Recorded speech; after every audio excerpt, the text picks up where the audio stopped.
students, this is 30th lecture of rotational dynamics. In this lecture we are going to start with a new topic, which is kinetic energy of rotating body.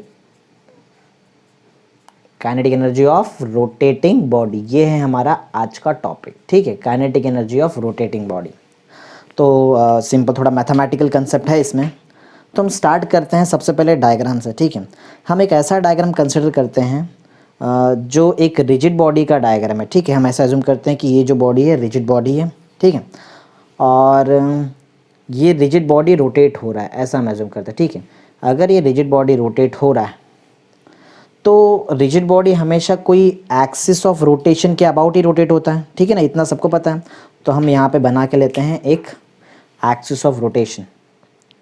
ये है हमारा axis of rotation. ठीक है, ये rigid body ये axis of rotation के about rotate हो रहा है. ठीक है ना. अच्छा, अब हम ऐसा बोलते हैं ये जो एक्सिस ऑफ रोटेशन ये प्रॉपर इसके सेंटर से पास हो रहा है बॉडी के. ठीक है, और कुछ पॉइंट मास हम कंसिडर कर लेते हैं डायग्राम में. एक पॉइंट मास मैं यहाँ कंसिडर करता हूँ जिसका नाम होगा जिसका मास होगा m1. एक पॉइंट मास मैं यहाँ कंसिडर करता हूँ जिसका मास है m2. एक काम करते हैं, थोड़ा स्पेस में लेते हैं मास, क्योंकि हमको यहाँ पे और भी बहुत कुछ वेक्टोरियल पार्ट बताना है. तो ये हुआ m1 और यहाँ पे ले लेते हैं, ये है मेरा m2. ठीक है, और एक पॉइंट यहाँ पे ले लेते हैं, ये पॉइंट है मेरा m3. ठीक है, ऐसा डायग्राम के अंदर ही लिख लेता हूँ मैं ये m2 को. ठीक है, m2. ओके, हाँ. तो 3 पॉइंट मासेस मैंने कंसिडर किया है. ठीक है, एक्सिस ऑफ रोटेशन जो है वो प्रॉपर बॉडी के रिजिड बॉडी के सेंटर से पास हो रहा है. हम एज्यूम करते हैं let the centre of the rigid body be O. हम इसको ओ एज्यूम करते हैं. मैंने लिखा नहीं क्योंकि मैं वहाँ पे और भी कुछ मुझे बनाना है, वो सब बना लूँगा तो मैं ओ लिखूँगा. ठीक है. अच्छा, जब ये बॉडी रोटेट होगा तो इतना आपको पता है कि ये जो पार्टिकल्स हैं, जो भी हमारा पॉइंट मासेस हैं m1 m2 m3, ये सब मूव होंगे सर्कुलर पाथ में. ठीक है ना. और अगर ये सर्कुलर पाथ में मूव हो रहे हैं तो इनके पास क्या होगा, इनके पास वेलोसिटीज़ होंगी. और एक बात हमको यहाँ पे बताना, मेरा बहुत इंपॉर्टेंट पॉइंट है, ये है कि kinetic energy of rotating body जो है ये हम तब निकालेंगे जब हम यूनिफॉर्म एंगुलर वेलोसिटी होगा. ये बॉडी के पास क्या होगा, यूनिफॉर्म एंगुलर वेलोसिटी, तब हम निकाल रहे हैं. ठीक है, तो इतना समझ लो, kinetic energy of rotating body with मिल चाहिए. तो ये टॉपिक में इंक्लूड कर देता हूँ वो पॉइंट. वैसे वो नेसेसरी पॉइंट है, यूनिफॉर्म वेलोसिटी होना चाहिए. ठीक है, uniform angular velocity. Kinetic energy of rotating body with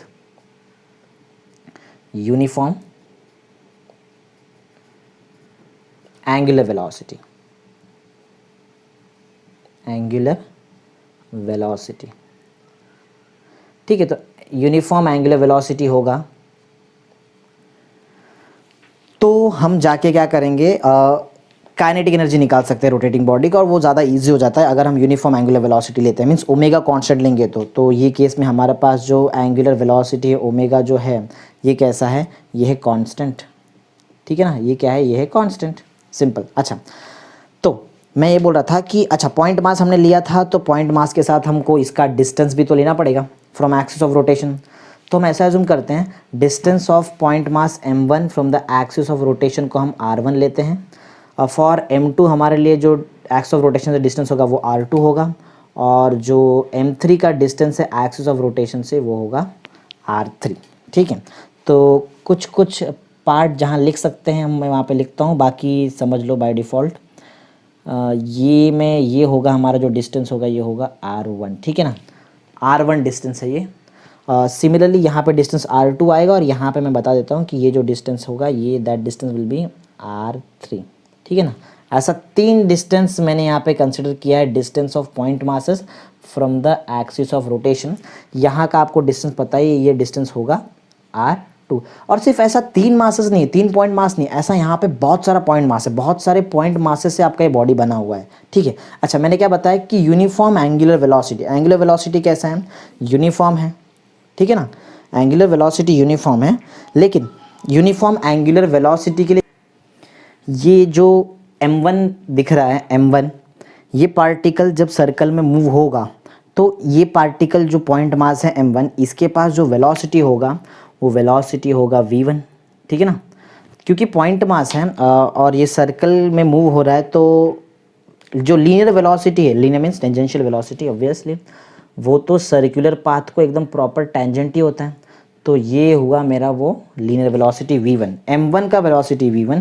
similarly m2 भी तो सर्कल में मूव होगा, तो m2 का भी लीनियर वेलोसिटी होगा, m2 का जो लीनियर वेलोसिटी है वो है v2, ठीक है, m2 का जो लीनियर वेलोसिटी है वो है v2। सिमिलरली जब m3 ये जब सर्कल में मूव होगा तो m3 के पास भी क्या आएगा, एक linear velocity for point mass m3 will be v3, ठीक है, इसको हम v3 ले लेते हैं, ये v3 हमारा क्या है, linear velocity point mass m3 के लिए। अच्छा m1 के लिए नहीं लिखा है हमने, m1 भी लिख लेते हैं v1, ठीक है। आई होप एकदम क्लियर आपको समझ में आ रहा है। थोड़ा डायग्राम कॉम्प्लिकेटेड है पर इतना भी डिफिकल्ट नहीं है, आप करेंगे एक बार तो बहुत ईजिली आ जाए। अच्छा डायग्राम कंप्लीट हो चुका है, याद है मैंने आपको बताया था सेंटर को बाद में लिखेंगे। चलो अब सेंटर को लेते हैं कि जो सेंटर को हम एक अल्फ़ाबेट ओ से रिप्रेजेंट करते हैं, let O be the centre of the rigid body, ठीक है। अच्छा अब हमारा प्रॉपरली पूरा डायग्राम कंप्लीट हो चुका है, ठीक है ना। देखो क्या क्या हुआ, मैं एक बार डायग्राम रिपीट कर देता हूँ। हमने एक रिजिड बॉडी लिया है, ठीक है। रिजिड बॉडी में हमने बताया है कि इसके अंदर बहुत सारे पॉइंट मासेस होंगे। हर पॉइंट मास क्या होगा, जब ये बॉडी रोटेट होगा तो हर पॉइंट मास सर्कल में मूव होगा।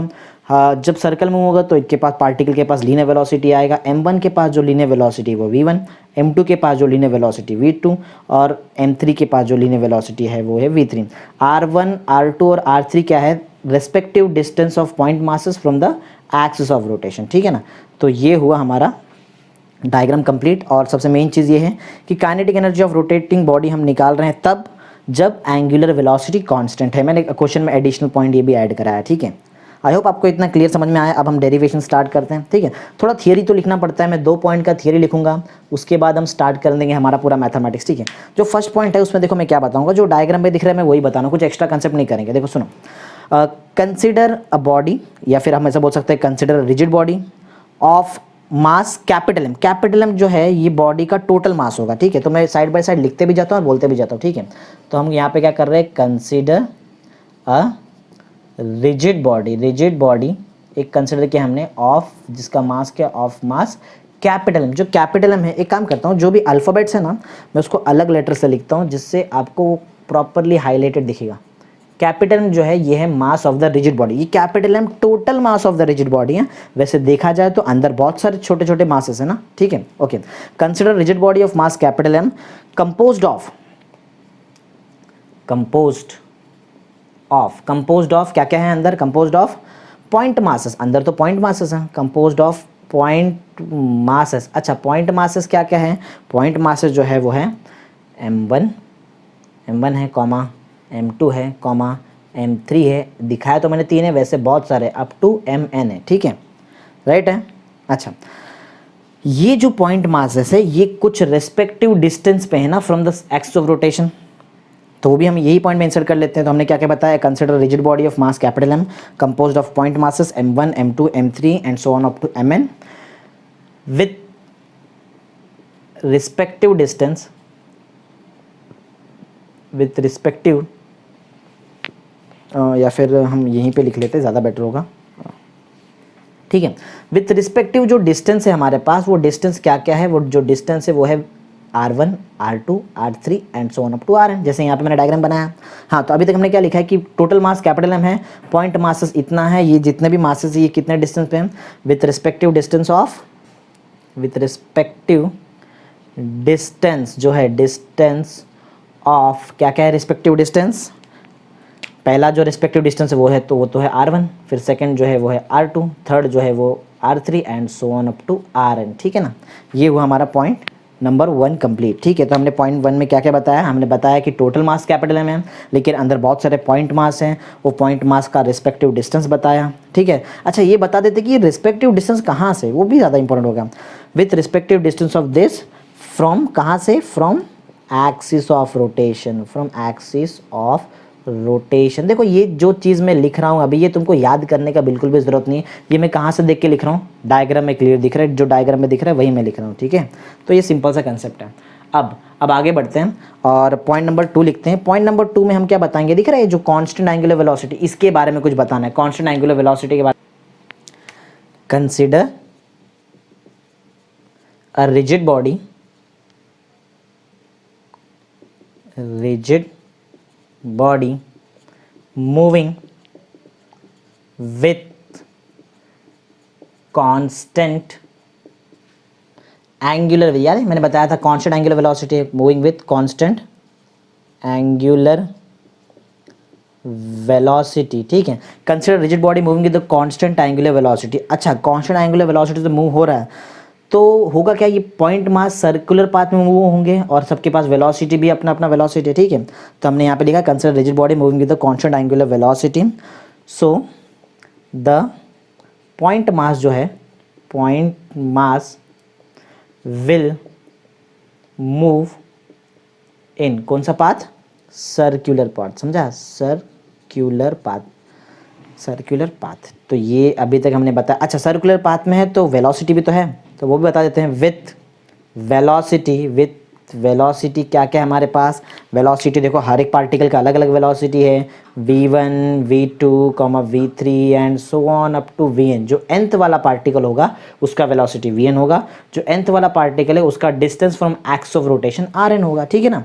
तो ये हो गया हमारा पॉइंट 2 कंप्लीट। अच्छा, अब हम आते हैं पॉइंट नंबर 3 पे। देखो करना क्या है, हमको निकालना है काइनेटिक एनर्जी, ठीक है ना। काइनेटिक एनर्जी का बेसिक फॉर्मूला होता है, मालूम है ना आपको।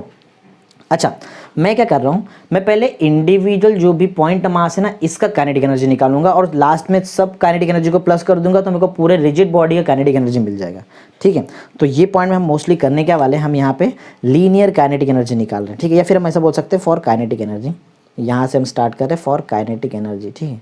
अब काइनेटिक एनर्जी निकालते हैं। देखो, अगर मैं फर्स्ट पार्टिकल काइनेटिक एनर्जी निकाल रहा हूँ तो मेरे को उसको लिखना पड़ेगा KE1, ठीक है ना। फॉर्मूला बहुत सिंपल है, हाफ m v² होता है फॉर्मूला। लेकिन एक बात ध्यान देना, मास m नहीं है, फर्स्ट पार्टिकल का मास m नहीं है, फर्स्ट पार्टिकल का मास है m1 और फर्स्ट पार्टिकल के पास वेलोसिटी v नहीं है, वेलोसिटी है v1, तो यहाँ पे लिखना पड़ेगा v1 का स्क्वायर। तो जैसे मैंने KE1 लिखा है, अगर वैसे मुझे KE2 लिखना हो तो मैं लिखूँगा हाफ m2 v², ठीक है ना। ऐसे ही हम अगर करते करते गए तो अगर हम लास्ट तक जाएंगे, ऐसा लास्ट तक अगर हम करते करते गए तो अगर मुझे nth पार्टिकल का निकालना है kinetic energy, that will be half mn vn²। देखो कैसे पता चला, बहुत ईजी है।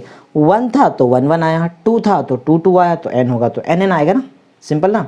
तो ये मैंने हर एक पार्टिकल का लीनियर काइनेटिक एनर्जी निकाल लिया है क्योंकि ये v लीनियर पैरामीटर आ रहा है। अच्छा, एक फॉर्मूला पता होगा सबको, हमने ऑलरेडी किया है, वो ये हमारे लेक्चर्स में किया है रोटेशनल डायनामिक्स के। एक फॉर्मूला होता है, मैं आपको देखता हूँ आपको याद है कि नहीं। एक फॉर्मूला होता है relation between linear and angular velocity, ठीक है। एक फॉर्मूला है, सिंस, मैं फॉर्मूला लिख देता हूँ, सिंस जो v होता है, या फिर हम एक काम करते हैं न्यू पॉइंट बना लेते हैं। जैसे हमने यहाँ पे KE निकाला है हर एक पार्टिकल का, वैसे यहाँ पे एक न्यू पॉइंट बनाते हैं, फोर्थ पॉइंट, जिसमें हम ये बोलेंगे कि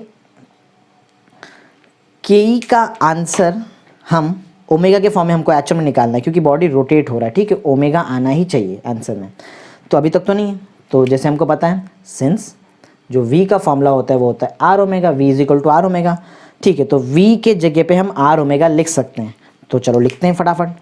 तो अगर मुझे KE1 लिखना है, KE1, तो आंसर क्या होगा, हाफ तो एज इट इज़ होगा, m1 भी एज इट इज, चेंज कहाँ होगा, चेंज v1 में होने वाला है। अच्छा, v के जगह पे r ओमेगा लिख सकते हैं, तो v1 की, चलो मैं r ओमेगा लिख ही देता हूँ, कोई प्रॉब्लम नहीं, ठीक है। लेकिन एक बात ज़रा ध्यान देना, ये v के जगह पे r ओमेगा हम लिख सकते हैं, v1 के जगह पे r ओमेगा लिखना चेक करना पड़ेगा एक बार, ठीक है। v1 के लिए चेक करो क्या r आता है कि r1 आता है, डायग्राम में क्लियर दिख रहा है r1 आता है, ठीक है। अच्छा, ओमेगा 1 लिखना चाहिए क्या, नहीं लिखना चाहिए। रीज़न क्या है, एंगुलर वेलोसिटी कांस्टेंट है ओमेगा, ओमेगा 1 नहीं है, ओमेगा 2 नहीं है, ओमेगा 3 नहीं है। अगर हम बोलते हैं कि ओमेगा 1, ओमेगा 2, ओमेगा 3 है तो वो सारे के सारे वैल्यू सेम है, ठीक है ना। तो ओमेगा लिखना ठीक रहेगा, ओमेगा 1, ओमेगा 2, ओमेगा 3 नहीं, ठीक है। तो ये हमने KE1 निकाल दिया। सिमिलरली KE2 अगर हम निकालें, KE2 इसका आंसर क्या होगा, हाफ m2 r2 ओमेगा, ठीक है ना। समझ में आ रहा है कैसे कर रहे हैं हम लोग यहाँ पे। अच्छा, एक पॉइंट यहाँ पे ज़रा ध्यान देना, वो हमने यहाँ पे पॉइंट प्रॉपरली देखा नहीं, पॉइंट एक बार ध्यान ज़रा देना। ये जो v1 का स्क्वायर दिख रहा है आपको, v1 का स्क्वायर, हमने जो वैल्यू लिखा है अभी तक वो सिर्फ v का वैल्यू है, ठीक है। ये देखो ना, क्लियर समझ में आ रहा है। v के जगह पे r ओमेगा लिखना है ना हमको, लेकिन यहाँ पे V1 है और उसका स्क्वायर है मीन्स ये वैल्यू का स्क्वायर करना बाकी रह गया है, ठीक है ना। एक काम करते हैं, यही स्टेप में हम उसका स्क्वायर भी कर लेते हैं, ज़्यादा बेटर होगा, तो हमारा वीडियो थोड़ा छोटा सा हो जाएगा और आपको जल्दी समझ में आ जाएगा सब कुछ। V1 के जगह पे R1 ओमेगा लिखना ठीक है, कोई प्रॉब्लम नहीं, लेकिन V1 का स्क्वायर है तो मुझे R1 का स्क्वायर लिखना पड़ेगा और ओमेगा का भी स्क्वायर लिखना पड़ेगा। सिमिलरली V2 नहीं है हमारे पास, V2 होता तो मैं R2 ओमेगा लिखता, V2 का स्क्वायर है तो मुझे यहाँ पे लिखना पड़ेगा R2 square omega square. Similarly अगर मैं एंड तक जाऊँ, पूरा एंड तक जाऊँ, KEN kinetic energy of nth particle, तो वैल्यू क्या होगा, हाफ mn RN स्क्वायर और ओमेगा स्क्वायर, ठीक है ना। तो हमने क्या क्या निकाल दिया है, हम लोगों ने काइनेटिक एनर्जी निकाल लिया है in the term of angular parameters, दिख रहा है, और एंगुलर पैरामीटर आना बहुत ज़रूरी है क्योंकि बॉडी रोटेट हो रहा है, ठीक है ना। तो 4 पॉइंट तक कंप्लीट कर लिया है। तो एक काम करते हैं, मैंने क्या बताया था, मैं बताया था कि हर एक पॉइंट मास का मैं काइनेटिक एनर्जी निकालूंगा, उसके बाद सारे काइनेटिक एनर्जी को प्लस कर दूंगा और टोटल रिजिड बॉडी का काइनेटिक एनर्जी निकाल लूंगा, ठीक है ना। तो अब टाइम आ गया है कि हम टोटल रिजिड बॉडी का काइनेटिक एनर्जी निकालें 5th पॉइंट में, ठीक है ना। तो अब हम यहाँ पे 5th पॉइंट में टोटल फुल बॉडी का काइनेटिक एनर्जी निकाल लेते हैं, ठीक है। चलो स्टार्ट करते हैं। तो पॉइंट नंबर, अभी हम हैं पॉइंट नंबर 5 में, और यहाँ पे क्या करने वाले आपको सबको पता है, हम यहाँ पे टोटल KE निकालेंगे। क्या निकालेंगे, KE निकालेंगे। तो अगर मुझे लिखना है KE का आंसर, तो इतना तो क्लियर है कि KE में तो बहुत सारा KE है, KE1 आता है, KE2 आता है, एंड सो ऑन करते करते जाके KEN भी आता है, एंड तक जाना पड़ेगा आपको। चलो तो सारे आंसर्स देख लेते क्या क्या आता है।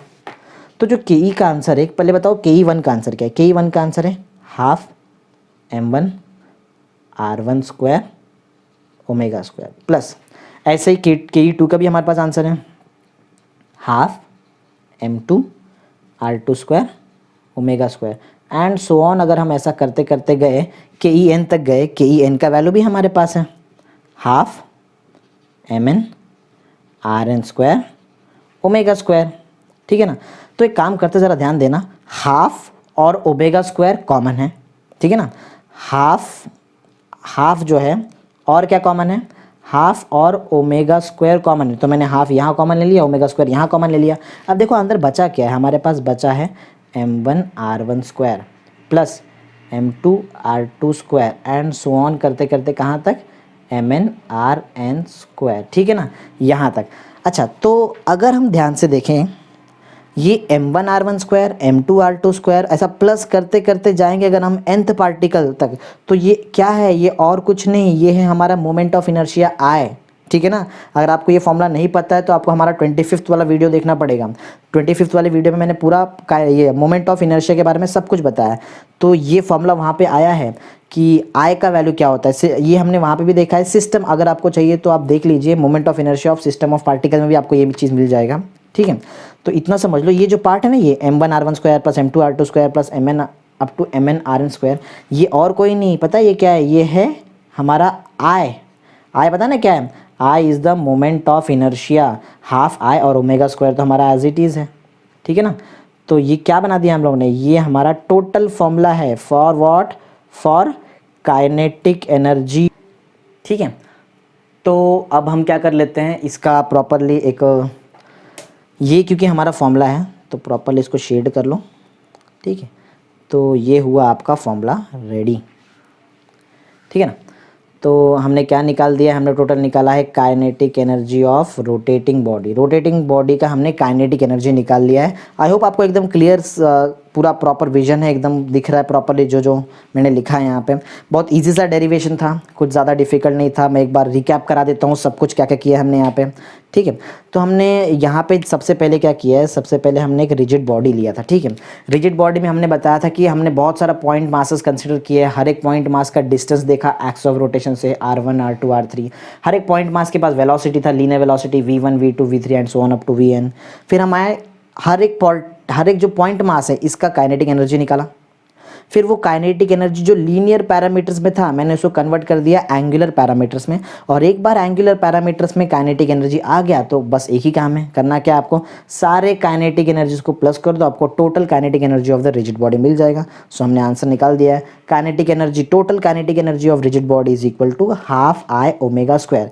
ये आई क्या है, आई को हम बोलते हैं मोमेंट ऑफ इनर्शिया, ठीक है, आई क्या होता है, मोमेंट ऑफ इनर्शिया, ठीक है ना। आई होप क्लियर है सबको, ठीक है, ओके, थैंक यू।